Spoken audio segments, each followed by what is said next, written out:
Jay Nepal guys, welcome back to my video. जसरी कि यो भिडियो हजुरले हेर्नुभयो अहिले भर्खर, त्यसरी दुबईमा बाटो कहिले पनि क्रस नगर्नु होला गाइज। ठिक छ, हजुरलाई बहुत ठुलो प्रब्लम पर्छ गाइज, बहुत ठुलो प्रब्लम पर्छ। यो ट्राफिक सिग्नल ब्रेक गर्नु बराबर हो। ठिकै, यो ट्राफिक फाइन आउँछ यो कारणले गर्दाखेरि हजुरलाई।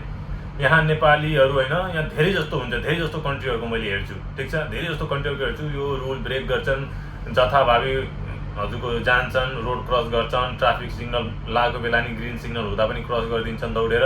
त्यस्तो गल्तीहरू गर्ने काम नगर्नु होला गाइज। यहाँको ट्राफिक सिग्नलको रुल्स यहाँसम्म कि दुबईको राजाले पनि फलो गर्छन्। दुबईको प्रिन्स होस् या राजा होस्, ठुल्ठुला मिनिस्टरहरूले पनि यहाँको रुल्स फलो गर्छन्, फलो ब्रेक गर्दैनन् कहिले पनि। उहाँले कहिले पनि रुल्स ब्रेक गर्दैनन्, आफूले बनाएको रुल्ससम्म फलो गर्छन्। तब हजुरले सोच्न सक्नुहुन्छ कि हामीले रुल्स ब्रेक गरे बा के हुनसक्छ। यहाँ हेर्नुहोस्, भर्खर अहिले यो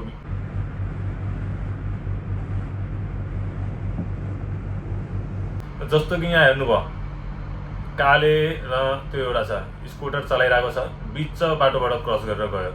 यो गऱ्यो भने हजुरलाई बहुत ठुलो प्रब्लम पर्न सक्छ गाइज।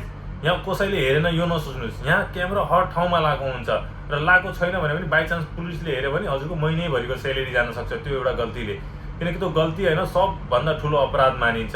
यहाँको रुल्स फलो गरेन भने सबभन्दा ठुलो अपराध मानिन्छ। जोसुकै होस्, त्यहाँ त्यो लोकल होस् चाहे बाहिरी मान्छे होस्, सबैलाई रुल्स एक बराबर हुन्छ यहाँ दुबईमा।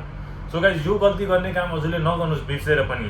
यहाँ बहुत धेरै गाह्रो पर्छ। मैले आफ्नो आँखा अगाडि हेर्छु कतिजनाले रुल्स ब्रेक गरेको छन् र फाइन पनि खाएको छन्। त्यस्तै ठुला फाइन पनि, अब फाइन त पुलिसले हान्ने हो गाइज, माथिबाट हान्छन्।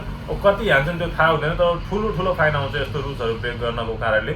हजुरले नसोच्नुहोस् कि म रुल्स ब्रेक गर्छु भनेर, पहिले सतर्क रहनु होला यस्तो चिजहरूबाट होइन।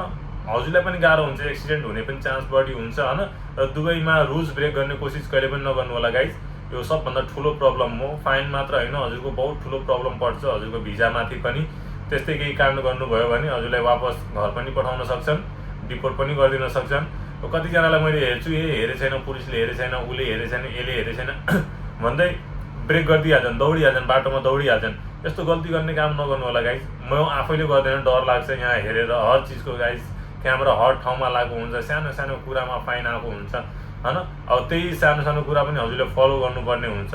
यहाँ रुल्स भनेको सबभन्दा ठुलो कुरो हो। रुल्स नै हर चिज हो। यहाँ मान्छेहरू डराउने नै, सेफ हुने कारण नै सबै चिज नै रुल्स हो। दुबईमा सबभन्दा बढी सेफ्टी नै यो रुल्सले गर्दा हो। रुल्स ब्रेक गर्न हर मान्छेको भित्र डर हुन्छ। त्यसैले हजुर पनि यो नसोच्नु होला कि हजुरलाई हेर्दैन, यो गर्दैन, त्यो गर्दैन।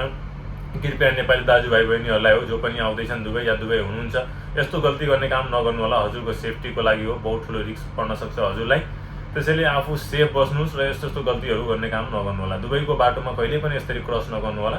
यहाँको बाटो बहुत स्पिडमा हिँड्छ, गाडी बहुत स्पिडमा हिँड्छ। त्यसैले सो गाइज, म यही भन्न चाहन्छु, जो पनि आउँदै हुनुहुन्छ सेफ बस्नु होला र यो गल्ती गर्ने काम नगर्नु होला र आफ्नो सेफ्टी आफै हेर्नु होला। बाटोमा जताभावी क्रस नगर्नु होला, ट्राफिक सिग्नल नतोड्नु होला।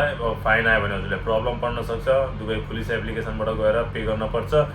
त्यो सब पनि मैले भिडियो बनाइदिन्छु, नेक्स्ट भिडियोहरू सब आउँछ, फाइन के कसरी पे गरिन्छ दुबईमा। र जो पनि नयाँ आउनुपर्छ च्यानललाई लाइक र सब्सक्राइब गर्नु होला नयाँ भिडियोहरू हेर्नको लागि। यस्तै नयाँ नौलो। धन्यवाद।